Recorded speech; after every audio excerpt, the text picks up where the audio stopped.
السلام علیکم پیارے دوستو، آج کی اس ویڈیو میں ہم ایک خاص اور نایاب مرکب روح توتیا میں کمر بنانے کا خاص طریقہ شیئر کریں گے آپ دوستوں کے لیے۔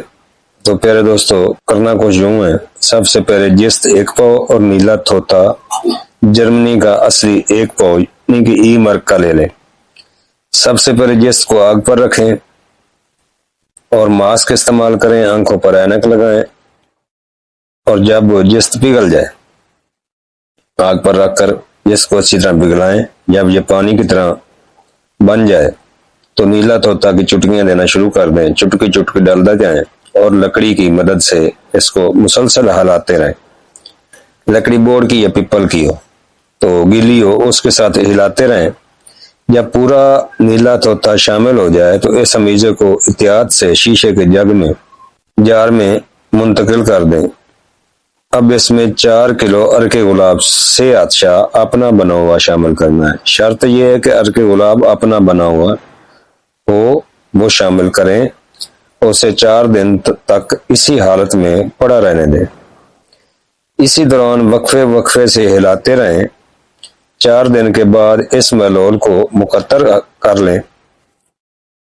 مقطر حاصل کر کے اسٹیل کے کڑاہی میں ڈال کر آگ پر رکھ کر اس کو خشک کریں۔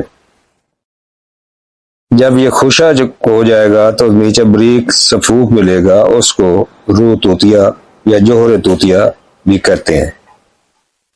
اب دوستو اگلے مرحلے میں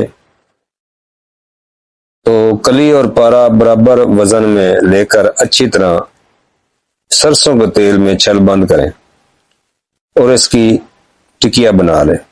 اب آپ نے کرنا کو یوں ہے کہ 1 کپ لینا ہے اور اس میں روح توتیا 25 گرام چھوٹے کپ میں ڈالیں اور درمیان میں یہ ٹکی رکھیں اور 25 گرام روح توتیا اس کے اوپر ڈال دیں۔ اس کے بعد اس کو ریت جندر پر 8 گھنٹے پکائیں۔ 8 گھنٹے پکانے کے بعد اس کو ٹھنڈا کر لیں اور اس کا الٹ دیں، اس کو دوسری سائڈ کر دیں، یعنی کہ اس کو دوسری سائڈ پکانے شروع کریں۔ اسی طریقے سے کپ میں بند کر کے پھر 8 گھنٹے دوسری طرف سے اچھی طرح پکائیں۔ جب یہ مکمل طور پر سخت ہو جائے تو سمجھ لیں کہ عمل مکمل ہو چکا ہے۔ پھر آپ ترمیسر لینا ہے، یعنی کہ تانبا لینا ہے، مصفہ شدہ 5 تولے، اس کو کٹھالی میں ڈال کر اچھی طرح چرخ دیں اور اس پر 1 رتی تیرا کر دیں۔ اس طرح ایک خاص اور قیمتی مرکب کمر تیار ہو جاتا ہے۔ بنائیں اور دعاؤں میں یاد رکھیں۔ آپ کو یہ ویڈیو پسند آئی ہو تو اسے اپنے دوستوں کے ساتھ ضرور شیئر کریں، ویڈیو کو لائک کریں اور ہمارے چینل کو سبسکرائب کر کے بیل آئیکن کو پر کر دیں کہ ایسی معلوماتی ویڈیو آپ تک سب سے پہلے پہنچ سکے۔ والسلام۔